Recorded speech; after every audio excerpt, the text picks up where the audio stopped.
para discutir asuntos generales, asuntos de paz, asuntos de...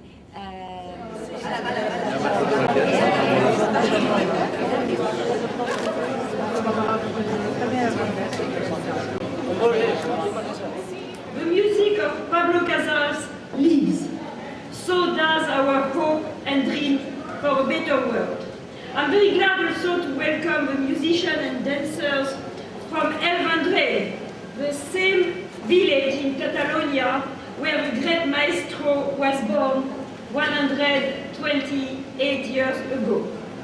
I'm therefore very happy to welcome you and to say that we are looking forward to this beautiful ceremony. Thank you.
Ya va,